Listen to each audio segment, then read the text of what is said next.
نبی کریم صلی اللہ علیہ وسلم کے پاس ایک شخص حاضر ہوئے کہ یا رسول اللہ میں آپ سے بہت محبت کرتا ہوں، تو فرمایا پھر آزمائشوں کے لیے تیار ہو جاؤ۔ اللہ اکبر، اللہ حضرت بشر حافی رضی اللہ تعالیٰ عنہ کے پاس کچھ لوگ آئے کہنے لگے حضور ہم آپ سے محبت کرتے ہیں، تو آپ نے پتھر اٹھا کے مارنا شروع کر دیا تو وہ بھاگے۔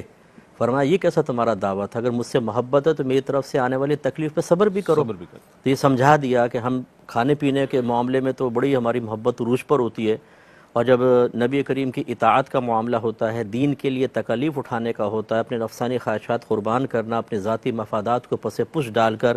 دینی مفادات کو فوقیت دینے کی باری آتی ہے، تو اس وقت ہم تھوڑا سا نگاہیں چرانے کی کوشش کرتے ہیں۔ لیکن یہ وہ صدیق اکبر ہیں کہ جب عشق کا امتحان شروع ہوا، آپ اچھے کاروباری تھے، آپ معزز شخصیت تھے، آپ کو محافل کے اندر مرکزی حیثیت حاصل ہوتی تھی، اور آپ کا خاندان نسب وغیرہ کے بارے میں آپ کو پروگرام دیکھا تھا، آپ نے خود یہ جملہ ارشاد فرمایا کہ ان کا بڑا ایک مقام مرتبہ تھا، اور یقینی سی بات ہے نبی کریم کی معیت اختیار کرنا اور آپ کے حق میں بولنے کا مطلب ہے ان تمام چیزوں سے محروم ہو جانا۔ تمام کاروباری ڈیل ختم، آپ کی ایک بظاہر ظاہری طور پہ جو محافل میں عزت تھی وہ ختم ہو گئی، لوگ اپنے چہرے پھیر لیا کرتے تھے، لوگوں نے مسکرا کے بات کرنا چھوڑ دیا، جن کی آنکھوں میں محبت اور اپنائیت تھی اس میں نفرت اور کراہت نظر آنے لگی۔ لیکن نبی کریم کا عشق یہ کہہ رہا تھا کہ محبوب راضی ہو جائے پوری دنیا ناراض ہو کوئی بات نہیں، اور دنیا ناراض ہو جائے محبوب ناراض ہے تو کچھ بھی پاس نہیں۔ اور پھر جب آپ چلے ہیں ہجرت میں، خاص طور پر آپ کبھی نبی کریم کے آگے چلتے ہیں کبھی پیچھے چلتے ہیں، اور جب سرکار سوال کرتے ہیں وہ بغیر آپ آگے کیوں چلتے ہیں، کیا اس وجہ سے کہ کوئی حملہ کرے تو پہلے آپ پر ہو؟ اور یا رسول اللہ بالکل یہی بات ہے، جب میں خطرہ محسوس کرتا ہوں تو آپ کے آگے آ جاتا ہوں کہ پہلے مجھ پر حملہ ہو، اور میں پیچھے خطرہ محسوس کرتا ہوں تو فوراً آپ کے پیچھے آ جاتا ہوں۔ تو یہ عشق اور محبت ایک امتحان لے رہی ہے، محبوب کو چوٹ نہیں لگنی چاہیے، پہلے میں ختم ہو جاؤں پھر اس کے بعد۔ اگر آپ غور کریں کہ اگر صدیق اکبر کو کچھ ہوتا، آپ فرض کر لیں اس کے بعد نبی کریم پر ہی حملہ ہوتا تو وہ آپ کے بعد تو پھر ہونا ہی تھا،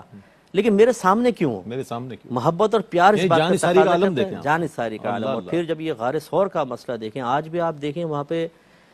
جن کو ہائٹ فوبیا وہ چڑھ نہیں پاتے،